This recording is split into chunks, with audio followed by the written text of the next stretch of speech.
जल की शक्ति प्राप्त करने के बाद दिव्यांश और ईरा अपनी तीसरी परीक्षा के लिए वायु के मंदिर की ओर बढ़े। यह मंदिर एक ऊंची चोटी पर स्थित था, जहां तक पहुंचने का रास्ता बेहद खतरनाक था। चोटी पर तेज हवाएं चलती थीं, जो किसी भी इंसान को गिरा सकती थीं। वेदांत ने उन्हें समझाया, वायु का तत्व स्वतंत्रता और समर्पण का प्रतीक है। यह परीक्षा तुम्हें दिखाएगी कि तुम अपने आप को कितना नियंत्रण में रख सकते हो और दूसरों के लिए कितने निस्वार्थ हो सकते हो। यहां तुम्हारा सबसे बड़ा दुश्मन तुम्हारा घमंड और अहंकार होगा। दिव्यांश और ईरा ने पहाड़ की ओर चढ़ाई शुरू की। रास्ता बेहद संकरा था और हर कदम पर तेज हवाएं उनके संतुलन को बिगाड़ने की कोशिश कर रही थीं। लेकिन उनका विश्वास और एक दूसरे पर भरोसा उन्हें आगे बढ़ा रहा था।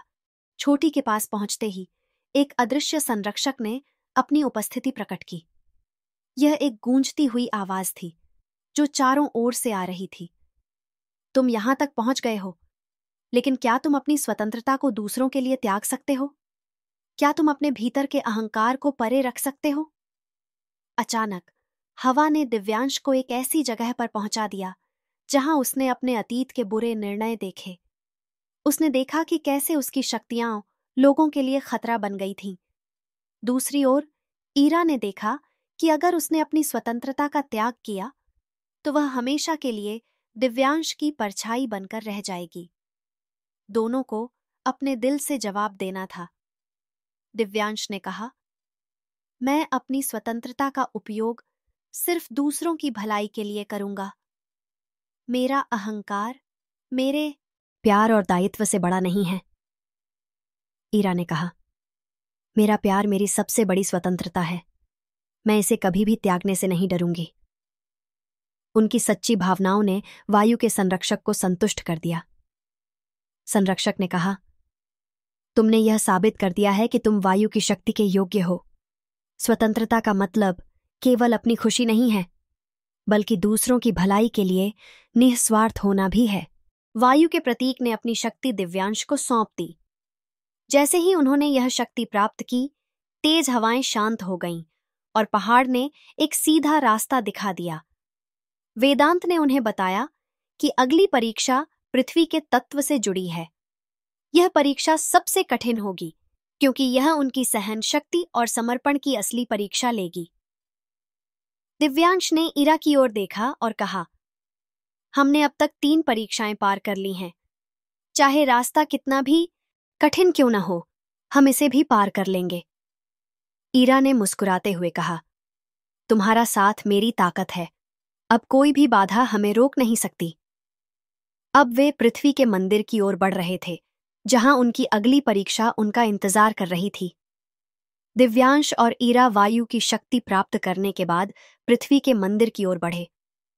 यह मंदिर एक विशाल घने जंगल के बीचों बीच था। यह जंगल सामान्य नहीं था। यहाँ की भूमि जिंदा लगती थी। हर कदम पर नई बाधाएं पैदा हो रही थीं। वेदांत ने समझाया, पृथ्वी का तत्व स्थिरता, सहन शक्ति और सच्चे समर्पण का प्रतीक है। इस परीक्षा में तुम्हें न केवल अपनी सहन शक्ति साबित करनी होगी, बल्कि यह भी दिखाना होगा कि तुम किस हद तक दूसरों के लिए त्याग कर सकते हो। यह तुम्हारी यात्रा की सबसे कठिन परीक्षा होगी। जैसे ही वे जंगल में प्रवेश करते हैं, उन्हें एहसास होता है कि यहाँ हर चीज उनके खिलाफ है। पेड़ों की शाखाएं रास्ता रोक देती हैं, जमीन उनके पैरों के नीचे से खिसकने लगती है और हर तरफ से रहस्यमयी आवाजें गूंजने लगती हैं। ईरा ने धीरे से कहा, यह जंगल हमें डराने की कोशिश कर रहा है, लेकिन हमें अपना ध्यान नहीं भटकाना चाहिए। दिव्यांश ने सहमति में सिर हिलाया। यह परीक्षा हमारी धीरज और एकता को तोड़ने के लिए बनी है। हमें साथ रहना होगा। कुछ दूरी पर उन्हें एक विशाल पेड़ दिखा, जिसकी शाखाएं आकाश तक फैली हुई थीं। पेड़ के नीचे एक शिला पर लिखा था, जो भी आगे बढ़ना चाहता है, उसे अपने विश्वास की जड़ों को मजबूत करना होगा। झूठ और स्वार्थ यहां टिक नहीं सकते। अचानक पेड़ ने अपनी जड़ें फैलाकर दोनों को अलग कर दिया। अब दोनों को अकेले अपनी परीक्षा देनी थी। दिव्यांश को एक दर्पण के सामने खड़ा किया गया, जहां उसने अपनी कमजोरियां देखीं। दर्पण ने उसकी सबसे बड़ी असुरक्षा को दिखाया क्या वह वाकई प्यार और विश्वास के लायक है? उसने अपने भीतर की आवाज को सुना। तुमने अपने अतीत में जो गलतियां की, क्या वे तुम्हारे प्यार और जीवन को परिभाषित करती हैं? दिव्यांश ने गहरी सांस ली और कहा, मेरा अतीत मेरी पहचान का हिस्सा है, लेकिन मेरा वर्तमान और भविष्य वह है जिसे मैं अपने हाथों से बना रहा हूं।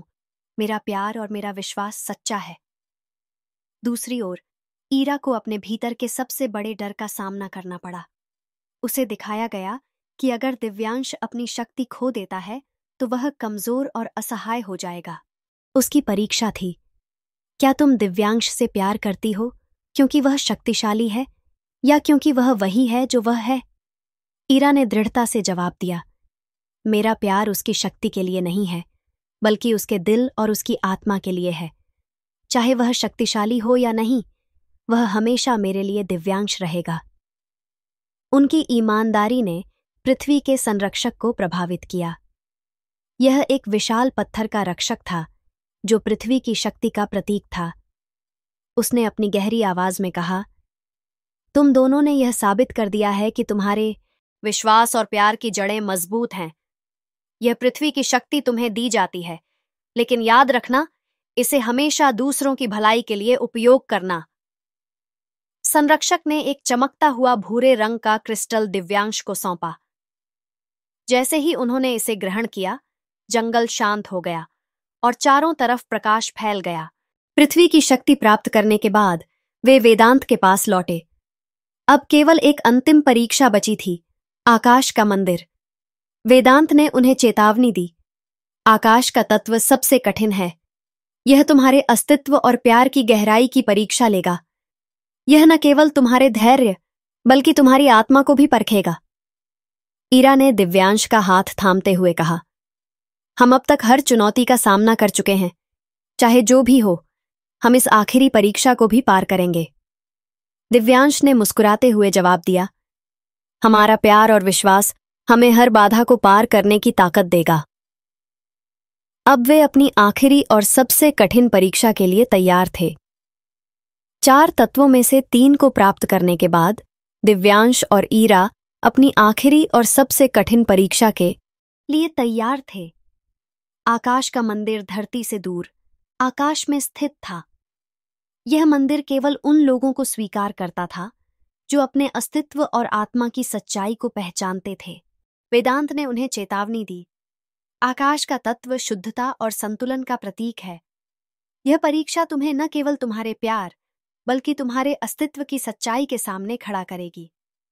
यहां तुम्हारा सामना स्वयं से होगा। मंदिर तक पहुंचने के लिए उन्हें एक प्राचीन पुल पार करना था जो हवा में झूल रहा था। यह पुल केवल उनके आत्मविश्वास और संयम पर आधारित था। जैसे ही वे पुल पर कदम रखते, उनके मन में संदेह और डर हावी होने की कोशिश करता। ईरा ने दिव्यांश की ओर देखा और कहा, हमें डर को अपने ऊपर हावी नहीं होने देना चाहिए। यह केवल हमारी दृढ़ता की परीक्षा है। दिव्यांश ने सहमति में सिर हिलाया, हम साथ हैं, यही हमारी ताकत है। मंदिर के प्रवेश द्वार पर एक दिव्य आकृति ने उनका स्वागत किया। उसकी आवाज गूंजी, तुमने अब तक 3 तत्वों की शक्ति प्राप्त की है, लेकिन आकाश का तत्व सबसे पवित्र है। यहां तुम्हें अपनी आत्मा और अपने प्यार की गहराई को परखना होगा। क्या तुम अपने अस्तित्व और अपनी कमजोरियों को स्वीकार कर सकते हो? मंदिर के भीतर प्रवेश करते ही दोनों को अलग अलग दिशाओं में खींच लिया गया। यह उनका व्यक्तिगत सामना था, जहां उन्हें अपनी आत्मा की गहराई में उतरना था। दिव्यांश को एक विशाल खाली स्थान में छोड़ा गया, जहां उसे अपने बचपन की यादों का सामना करना पड़ा। उसने देखा कि कैसे वह अपने परिवार और करीबी लोगों की अपेक्षाओं के बोझ से दब गया था। एक आवाज गूंजी, क्या तुमने अपनी सच्ची पहचान को कभी अपनाया है या हमेशा दूसरों की उम्मीदों को पूरा करने की कोशिश की है? दिव्यांश ने अपनी कमजोरियों को स्वीकार करते हुए कहा, मैंने गलतियां की हैं, लेकिन अब मैं अपने दिल की सच्चाई और अपने प्यार को समझता हूं। यही मेरी असली पहचान है। दूसरी ओर ईरा को अपनी सबसे बड़ी असुरक्षा का सामना करना पड़ा। क्या वह दिव्यांश के बिना भी पूरी हो सकती है? उसके चारों ओर एक भ्रम उत्पन्न किया गया, जिसमें उसने देखा कि दिव्यांश उसे छोड़कर जा रहा है। एक गहरी आवाज ने उससे पूछा, क्या तुम्हारा अस्तित्व केवल दिव्यांश के प्यार पर निर्भर है? ईरा ने गहरी सांस ली और कहा, मेरा प्यार मेरी ताकत है, लेकिन मैं अपनी आत्मा की सच्चाई जानती हूं। मैं अकेली भी अपनी पहचान बनाए रख सकती हूं, क्योंकि मेरा अस्तित्व और मेरी आत्मा स्वतंत्र है। दोनों ने अपनी आत्मा की सच्चाई को स्वीकार किया और मंदिर में पुनः एकत्रित हुए। आकाश के संरक्षक ने प्रकट होकर कहा, तुम दोनों ने यह साबित कर दिया है कि तुम न केवल अपने प्यार बल्कि अपने अस्तित्व की सच्चाई को पहचानते हो। यही आकाश की शक्ति का सार है। यह शक्ति तुम्हें संतुलन, स्पष्टता और आत्मज्ञान प्रदान करेगी। संरक्षक ने एक चमकदार सफेद क्रिस्टल उन्हें सौंपा, जो आकाश की शक्ति का प्रतीक था। जैसे ही उन्होंने इसे छुआ, एक दिव्य प्रकाश फैला और चारों तत्वों की शक्तियां एक साथ संगठित हो गईं। चारों तत्वों को प्राप्त करने के बाद वेदांत ने उन्हें बधाई दी। तुम दोनों ने अपनी यात्रा पूरी कर ली है, लेकिन अब तुम्हारा असली उद्देश्य शुरू होता है। इन शक्तियों का उपयोग केवल दुनिया की भलाई और संतुलन बनाए रखने के लिए करना होगा। दिव्यांश ने वादा किया, हम इन शक्तियों का उपयोग हमेशा सही के लिए करेंगे। ईरा ने दृढ़ता से कहा, हमारा प्यार और विश्वास ही हमारी सबसे बड़ी ताकत है। हम हर बाधा को पार करेंगे। चारों तत्वों को प्राप्त करने के बाद दिव्यांश और ईरा ने महसूस किया कि उनकी यात्रा का अंत नहीं हुआ है, बल्कि यह एक नई शुरुआत थी। इन शक्तियों ने उन्हें सिर्फ ताकत नहीं दी थी, बल्कि एक बड़ी जिम्मेदारी भी सौंपी थी। अब उनके पास न केवल अपनी दुनिया को बचाने का कर्तव्य था, बल्कि उन तत्वों के संतुलन को बनाए रखने का भी। जब उन्होंने चारों क्रिस्टल को एक साथ रखा, तो एक दिव्य रोशनी चारों ओर फैल गई। वेदांत ने उन्हें समझाया, तुम्हारी यह यात्रा केवल तुम्हारे प्यार की परीक्षा नहीं थी, बल्कि यह सिद्ध करने का मार्ग था कि तुम इन शक्तियों के योग्य हो। अब इन तत्वों के माध्यम से तुम्हें संसार में संतुलन और शांति बनाए रखनी होगी। रोशनी के भीतर एक दैवीय आकृति प्रकट हुई। वह चारों तत्वों का प्रतीक था। उसने कहा, तुम दोनों ने अपने साहस, प्रेम और सच्चाई से यह साबित किया है कि तुम इन शक्तियों के रक्षक बनने के योग्य हो। लेकिन याद रखना, यह शक्ति बहुत बड़ी जिम्मेदारी के साथ आती है। इसे स्वार्थ या लालच के लिए उपयोग करना विनाशकारी हो सकता है। दिव्यांश ने दृढ़ता से जवाब दिया, हम हमेशा इन शक्तियों का उपयोग सही के लिए करेंगे। हमारा प्यार और विश्वास ही हमारा मार्गदर्शन करेगा। ईरा ने उसकी बात का समर्थन करते हुए कहा, हम इन शक्तियों का उपयोग केवल दुनिया की भलाई और शांति के लिए करेंगे।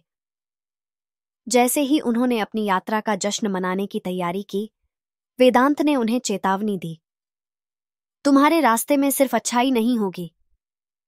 इन शक्तियों को पाने के लिए कई लोग अपनी बुरी इच्छाओं के साथ तुम्हारे खिलाफ खड़े होंगे।